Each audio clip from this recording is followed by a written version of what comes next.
Are you looking for that special someone? What is it that you really want in a spouse? People in their 20s, 30s, 40s, 50s that have been married often say, if I only knew now what I knew then, I would have made such a different choice in the partner that I chose for my life journey. Life is a constant clarification process, and we need to clarify what we really want to experience in our relationships with a spouse. You know, before you start playing the field, maybe you better determine who it is you want to have on your home team. You could start by thinking about what are the core traits that you really want in a spouse? What's important to you? So take the time to write this down on a paper. What is it that I really want? Maybe you should start with the idea, what don't I want in a spouse? Maybe you know, hey, I know for sure I don't want someone who disrespects me or abuses me physically, emotionally, or mentally. Well, that's a great starting point. By knowing what you don't want, you can then move to know what you do want. If you don't want someone who disrespects you, then maybe you want someone who really honors and accepts you. Note that down on your paper. Write the list of everything that you do want to have in a spouse. And then what does that really look like in a person you're going to encounter?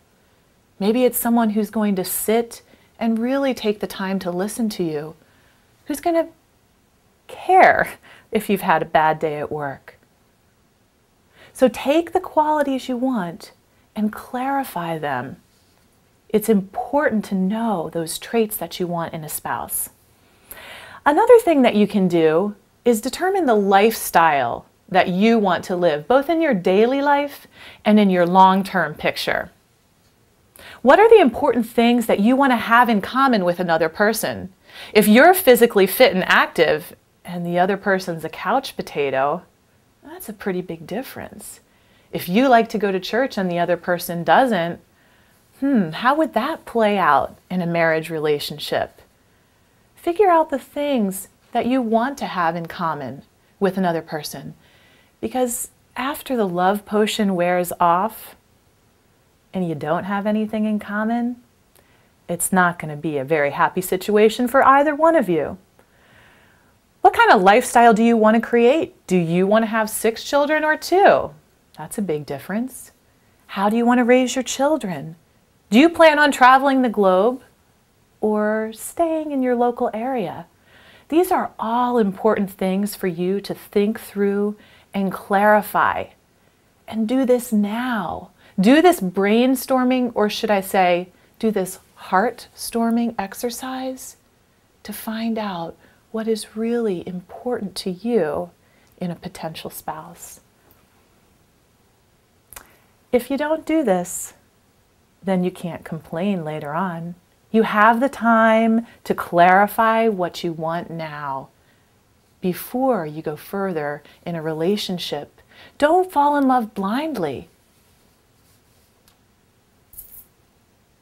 They say love is blind, but really the truth is it's our neediness that blinds us. It's our unwillingness to take the time to plan before we fail.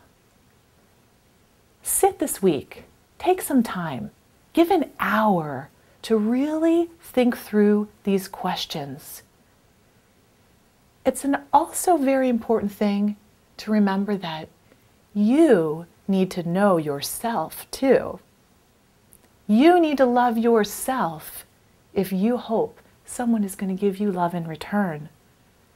If you love yourself, then neediness won't blind you. You deserve to have a fantastic relationship. You deserve to be loved and love in return.